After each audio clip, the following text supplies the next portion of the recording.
আসসালামু আলাইকুম আমার সকল প্রিয় আপু এবং ভাইয়ারা, আপনারা সবাই কেমন আছেন? আশা করছি কাছে এবং দূরে, দেশ এবং বিদেশে যে যেখানে বসে আমার আজকের ভিডিওটি দেখতেছেন, আল্লাহর রহমতে আপনারা সবাই অনেক ভালো আছেন। আর আমরাও আল্লাহ তাআলার অশেষ রহমতে আলহামদুলিল্লাহ বেশ ভালো আছি। বরাবরের মতো চলে আসলাম নতুন আরেকটি ব্লগ ভিডিও নিয়ে। আমি হাসনা হেনা। আমি আজকে কয়েকদিন ধরে অসুস্থ, প্রায় 5 দিন হয়েছে। আপনাদের সাথে শেয়ার করার মতো আসলে কোনো সুযোগ পাচ্ছিলাম না। ভাবলাম একটা ভিডিও করে নিই, ভিডিওর মাধ্যমে আমি জানাই। আমি অনেকগুলো ভিডিও রমজানের মাসের প্রস্তুতির জন্য করেছিলাম, যেহেতু রমজান মাস চলে এসেছে। আজকে আর আমি ওই ভিডিওগুলো তো আর এডিট করতে পারি নাই, তার জন্য আমি ভিডিওগুলো আর আপলোড দিই নাই। যাই হোক, তো আমার কি হয়েছে সেটা আপনাদেরকে বলার জন্য আজকের এই ভিডিওটা। প্লিজ আপনারা ভিডিওটি না টেনে ফুল ভিডিও দেখবেন, আর আমার ভিডিও দেখার শুরুতে একটা লাইক দিয়ে কন্টিনিউ করে রাখবেন। আমি অসুস্থ, হঠাৎ আপনারা দেখতেছেন আমার চোখে চশমা, আর এই চশমাটা দেওয়ার কারণ আমার বাম চোখ, এটা আমার বাম সাইড, আমার বাম চোখে একটা ব্যথা পাইছিলাম, আর ব্যথা পাওয়ার কারণে রক্ত বের হয়েছিল। এগুলা ভিডিওর মাধ্যমে নাকি ইউটিউবের রুলসের বাহিরে, তাই আমি দেখাই নেই।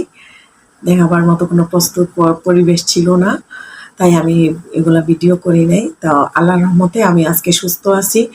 ডাক্তার দেখিয়েছি, ডাক্তার ড্রপ দিয়েছেন 2টা, আবার ওষুধ দিয়েছেন, ওষুধ ব্যবহার করতেছি, খাইতেছি। আর সানগ্লাস দিয়েছিলেন 5 দিন কালো চশমা ব্যবহার করার জন্য। পানি 5 দিন চোখে লাগানো যাবে না, বিভিন্ন খাবারের নিষেধ দিয়েছেন। যাই হোক, আল্লাহর রহমতে আমি সুস্থ হয়েছি। তো আপনারা যে চোখগুলো আমার দেখেছিলেন আগে, এখন আর আগের মতো আমার মনে হয়, আমার চোখ মনে হয় আগের মতো আর নাই। তো আমি চশমা ব্যবহার করা এত বেশি আমার এত শখ ছিল না কখনোই। আমি অনেক সানগ্লাস ইউজ করেছি, আমি প্রচুর শৌখিন মানুষ ছিলাম এক সময়, অনেক সানগ্লাস ইউজ করেছি ভবিষ্যতে। তো এখন হঠাৎ করে ডাক্তার যেহেতু দিয়েছেন, আর এটা অসুখের জন্য আমার ব্যবহার রেগুলার করতেই হবে, কিছু করার নাই। তো এখন থেকে আপনারা আমার এটা সাথে মাঝে মধ্যে থাকবে। যদিও ক্যামেরার দিকে আমার তাকাইতে হলে ডাক্তারে নিষেধ করেছেন, আমি যেন কোনোভাবেই ফোনের দিকে না তাকাই। পুরো 5 দিন ফুল রেস্ট আমার ছিল। তো 5 দিন শেষ, আম্মা আব্বা বাড়ি থেকে এসেছেন, আমার শ্বশুর শাশুড়ি। তো তারা কালকে চলে যাবেন বাড়িতে, এখন গেছেন আমার খালা শাশুড়ির বাসায়। আমি রেডি হইতেছি ওনাদেরকে সাথে একটু খালা শাশুড়ির বাসায় যাব। ওয়ালিদের বাবাও ওয়ালিদকে রেডি করতেছেন, তাই ভাবলাম যে আপনাদের সামনে এসে একটু কথা বলি, আর আপনাদের কাছ থেকে একটু কথা বলে বিদায় জানিয়ে দিই যে আমার কি হয়েছে। আমি ঠিকঠাক, আমি কারো ভিডিও দেখি নাই, কয়েকদিন কারো ভিডিও দেখি নাই। আপনারা অনেকেই হয়তো আমার উপর রাগ করে আছেন যে ভিডিও দেখতেছি না, কাউকে কোনো কমেন্ট করতেছি না। আপনারাও হয়তো আমার উপর রাগ করবেন না প্লিজ। তো দেখেন, অনেক সুন্দর একটা চুড়ি গিফট পেয়েছি। আমার একজন ভাবি আমাকে খুবই সুন্দর একজোড়া চুড়ি দিয়েছেন।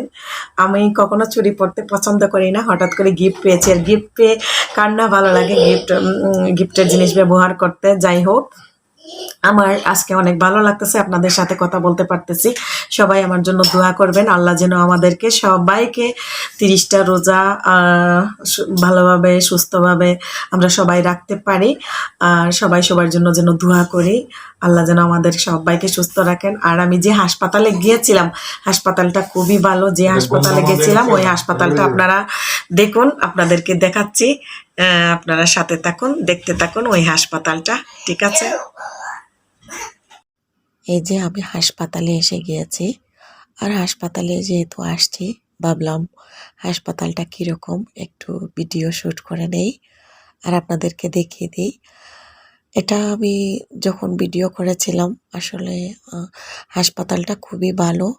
এটাতে আমি আমার ছেলে যখন জন্মের পর থেকে ওর চোখ দিয়ে প্রচুর পানি পড়তো। অনেক ডাক্তার আমরা দেখিয়েছিলাম, কিন্তু আমার ছেলে সুস্থ হয়েছিল না।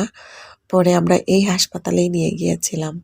আল্লাহর রহমতে এই হাসপাতালের ডাক্তার দেখানোর পরে আমার ছেলের চোখ দিয়ে পানি পড়া বন্ধ হয়ে গিয়েছিল।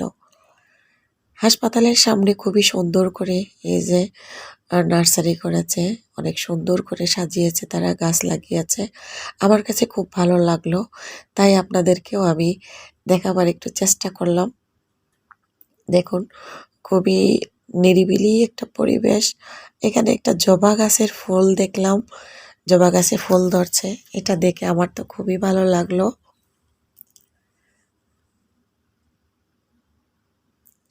খুবই সুন্দর মেডিকেলটা, মেডিকেলের পরিবেশটাও অনেক ভালো, তাই আপনাদেরকে একটু দেখাবার চেষ্টা করছি। গাজীপুরের আশেপাশে যারা আছেন, যদি কারো চোখের কোনো সমস্যা হয় আর চোখের ডাক্তার দেখাতে চান, এই হাসপাতালে যাবেন, খুবই ভালো চিকিৎসা করে। যদিও সরকারি হাসপাতাল, তারপরেও অনেক ভালো, এখানের ডাক্তাররা খুবই ভালো। আমার কাছে তো এখানের ডাক্তারদেরকে অনেক ভালো লেগেছে। এখানে 200 টাকা দিয়ে টিকিট কিনতে হয়।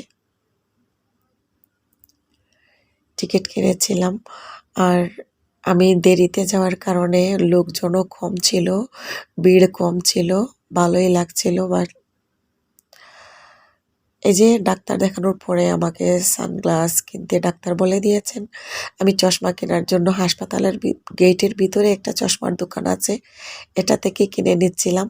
আমি যখন ভিডিও করছি, একজন দোকানের কর্মচারী হাত উঠিয়ে বলছেন যে ভিডিও করবেন না।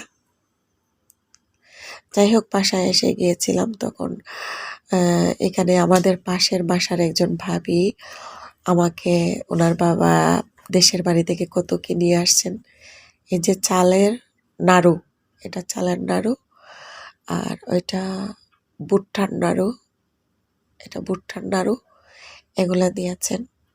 আর দিয়েছেন খই, এই যে খই দিয়েছেন অনেকগুলো, এগুলো আপনাদেরকে দেখিয়ে দিচ্ছি। আর দিয়েছেন ওই যে বেগুন, আলু আর কচু। কচু তো আমার সেই পছন্দের একটা ফেভারিট খাবার। পাঁচমিশালি শাক, খুবই মন চাইলো যে আমি তাড়াতাড়ি এটা কি করব না করব।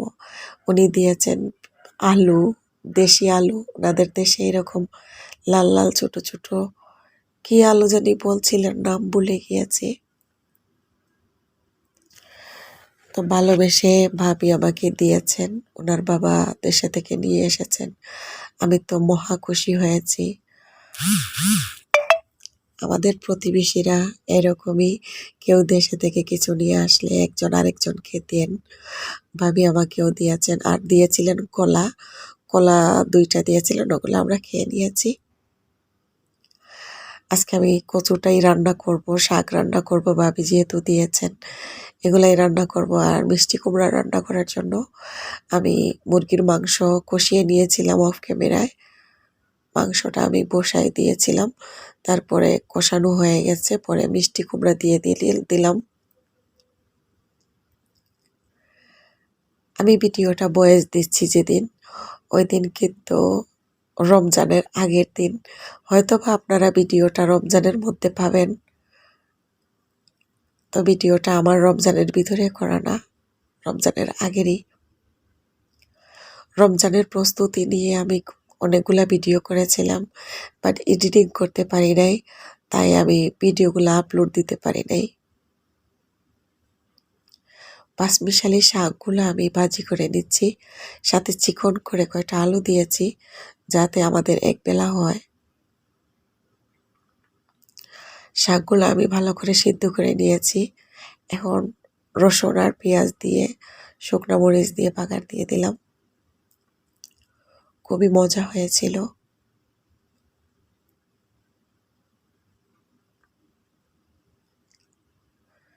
আমার শাক ভাজিটা মাশাল্লাহ হয়ে গিয়েছে। এখন আমি কচুর শাকগুলা ভালো করে ধুয়ে, ওয়ালিদের বাবা ধুয়ে দিয়েছেন, আর আমি সিদ্ধ বসিয়ে নিয়েছি। এগুলা সিদ্ধ হোক, কচুর শাকগুলো সিদ্ধ করে আমি পানি ফেলে দিব, যদি আবার চুলকায় সেজন্য। আমার হাই প্রেশার আর এগুলা সব কিছুই আমার খাবারের জন্য নিষেধ, চোখের জন্য নিষেধ। কচু, কচুর লতা, গরুর মাংস, মিষ্টি কুমড়া, বেগুন, অনেক কিছু। বাট কি করব, কি খাবো, না খাইয়া তো আর মরতে পারবো না। তো রান্না করতেছি, খাবো আর কি। শ্বশুর শাশুড়ি আসছেন বাসায়, এর মধ্যে আমি বাসনগুলা ধুয়ে নিচ্ছি ভালো করে। এতক্ষণ ধরে যে আপু এবং ভাইয়েরা আমার সাথে ছিলেন, আমি আপনাদের কাছে একটা রিকোয়েস্ট করে নিচ্ছি। আমার ভিডিও দেখে যদি আপনাদের একটু ভালো লেগে থাকে, তাহলে আমার চ্যানেলটি সাবস্ক্রাইব করে পাশে থাকা বেল আইকনে ক্লিক করে দিবেন। তাহলে আমি ভিডিও ছাড়ার সাথে সাথে আপনাদের কাছে নোটিফিকেশন চলে যাবে, আপনারা আমার ভিডিওগুলো দেখতে পারবেন। আমি শারীরিকভাবে অসুস্থ থাকার কারণে আমার বয়সটা এরকম হচ্ছে, দেখাচ্ছে। প্লিজ আমার কথাবার্তার মধ্যে কোনো ধরনের ভুল ত্রুটি হয়ে থাকলে আপনারা ক্ষমা সুন্দর দৃষ্টিতে দেখবেন। আর কমেন্টের মাধ্যমে জানাবেন আমার ভিডিওগুলো কেমন হয়েছে। কচু শাক তো আমার সেই পছন্দ। কচু শাক রান্না করার জন্য সিদ্ধ করে পানি ফেলে দিয়েছি। এখন আমি মশলাগুলো ভালো করে কষিয়ে নিচ্ছি। না চুলকাবার জন্য আমি এখানে 2টা তেঁতুলের বিচিও দিয়েছি। আর ইলিশ মাছ ভাজি করে রাখছিলাম, লেজের 3 পিস মাছ, এগুলো আমি ভালো করে কাটা সরিয়ে নিয়েছি। যদি কাটা লেগে যায় তাহলে খেতে পারবো না। এত মজা হয়েছিল কচু শাক, আমরা তো সেই খাবার খেয়েছি কচু শাকটা, এত ভালো লাগছিল। আর পাশের ঘরের ভাবিকে, তো ভাবি জানে না আমি ভিডিও করি কি না করি, ইউটিউবিং করি কি না। তো ভাবিকে অসংখ্য ধন্যবাদ আমাকে এরকম মজার মজার খাবারের শাকগুলো দেওয়ার জন্য। আমার কচু শাকটা অলরেডি রান্না হয়ে যাচ্ছে, দেখেন খুবই নাড়াচাড়া করে আমি মিশিয়ে নিচ্ছি। এইরকম করে আপনারা কচু শাক রান্না করে খেয়ে দেখবেন, খুবই মজা হয়।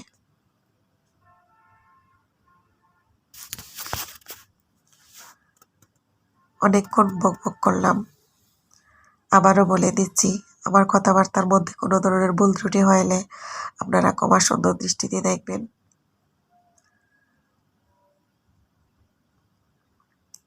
আল্লাহ বাঁচায় রাখলে নেক্সট কোনো ভিডিওতে আবারও দেখা হবে। এখানে আমি বিদায় নিয়ে নিব।